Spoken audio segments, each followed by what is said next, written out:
Olá, cinéfilos. Trouxe para vocês os meus comentários sobre o terror holandês O Som do Caos, que entrou no catálogo da Netflix nesta semana e que fala a história de Matias, um homem que se mudou com a família, a esposa e o filho recém-nascido, para a casa onde passou a infância.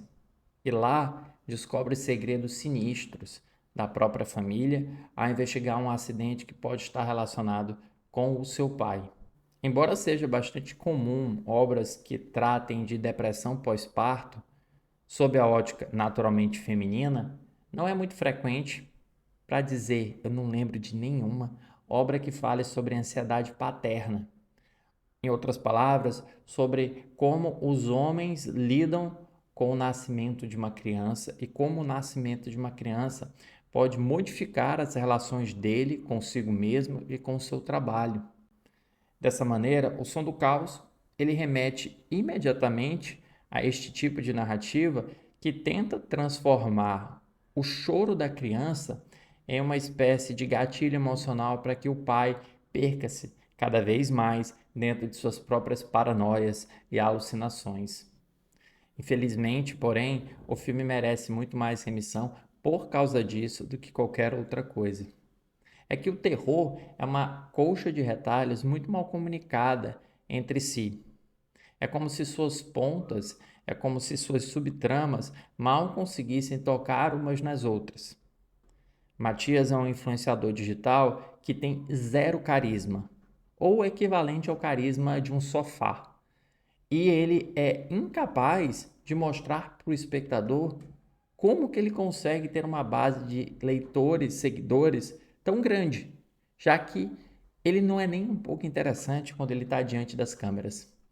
Associada a isso, a investigação de um crime no passado, ao redor do qual está a figura de seu pai, agora um homem demente, que está internado em um hospital psiquiátrico da região e com o qual ele começa a tentar resgatar um relacionamento que havia sido perdido no passado e que o leva a esta investigação com que pretende limpar a barra do pai, que acabou recebendo boa parte da culpa pelo acidente acontecido.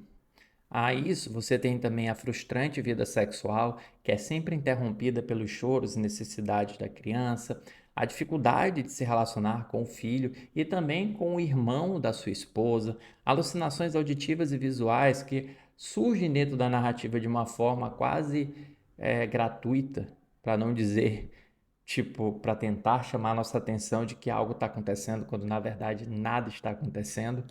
E um final que tenta trazer tudo isso à tona em um desfecho cheio de surpresas e reviravoltas que não fazem muito sentido.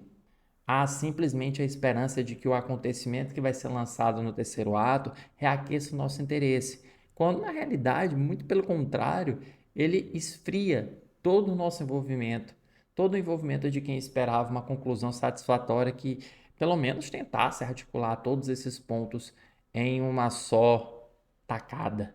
E não acontece. Mas eu mentiria se eu não dissesse que eu até gosto do redimensionamento do espaço, do tempo e da criativa utilização de efeitos visuais para tentar ilustrar e corporificar a insegurança e a ansiedade do protagonista.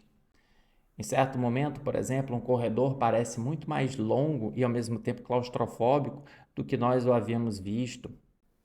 Um berço está posicionado no centro da sala escura, quase como se fosse o centro deste comportamento errático do protagonista.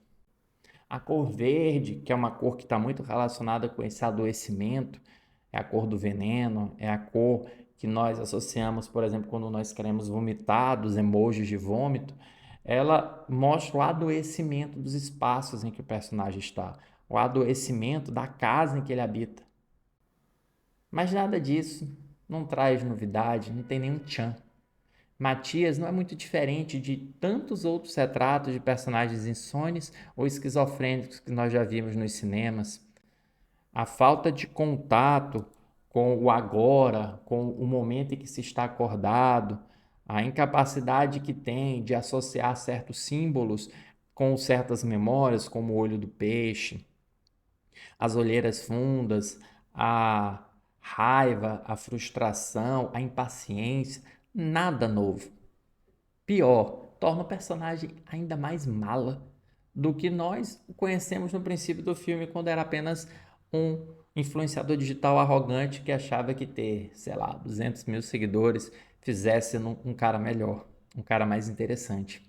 E o final? O final joga tudo pra cima, com a tentativa de justificar de forma emocional e também de forma genética o comportamento de Matias. Mas esse final ele só nos ofende. Ele ofende o espectador não pela busca por respostas, mas pela busca por resoluções. Ele nos ofende porque ele simplesmente abre mão de um monte de coisa que acaba de acontecer ou de um monte de fatos que ficaram ignorados pelo personagem para se concentrar com a resolução de um passado traumático com sua família. E ainda espera que nós acreditemos que determinado personagem vai chegar naquele determinado momento para fazer um resgate milagroso. E, sei lá, a paciência tem limite do espectador, não é mesmo?